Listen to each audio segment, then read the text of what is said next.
Hey everybody, welcome back to the Average Joe Advice Show. I'm your average Joe, Greg, and there's this story that I saw on the internet of this girl who was getting arrested, but she was intoxicated in the car, and she was just kind of going back and forth with this female cop. And the female cop basically was like, just tell me the truth, what's your name? And the girl wasn't giving her all the information that she should have been. And so the cop tried to tell her to get out of the car. The girl was drunk and she was trying to be a smart aleck with the cop, and she ended up just getting yanked out of the car. I'm talking yanked, pulled straight up.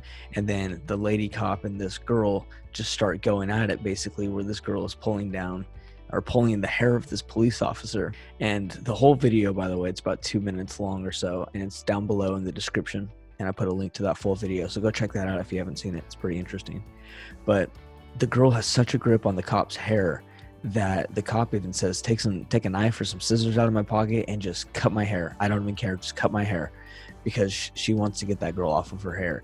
And when I saw this video, I just rolled my eyes, because one of the things that the girl is kind of screaming out once the cop starts pulling at the girl is she tells one of her friends to start recording what is going on. And I feel like people just nowadays feel like, oh, if I film you, you're automatically in the wrong because you're being filmed.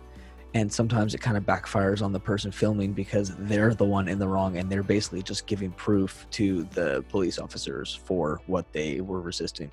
So big brains on that girl. So here's where my problem lies with this video, and this is where my advice comes in, is I was always raised to respect the police. And I know there's some crooked ones out there. I know there are bad apples. I'm not gonna turn the blind eye to that. But I was always raised to, if a cop tells you to do something, you do it. If a cop is talking to you, you listen to them. You don't ever put your hands in any pockets if you're talking to a police officer. If you ever get pulled over, have your license and your registration already out, hands on top of your steering wheel, open so they can see exactly where your hands are at. Obey every instruction that a cop ever gives you. And if you have a problem with the way you were treated, take it up with a lawyer afterwards, not during, and don't argue at all with the police officer. I kind of feel like it's common sense, but apparently for some people it's not.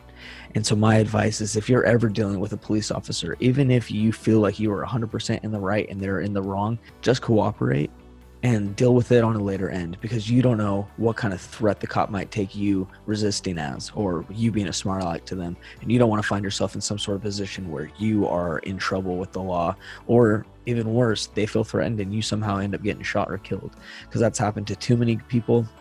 I don't want to see it happen to anybody else. So my advice is always listen to a police officer. Don't ever escalate the situation. Always try to keep it as calm as possible and be as positive as you can with the police officer. So thanks for watching. Subscribe to the channel if you can. I appreciate it. And I'll see you on the next one.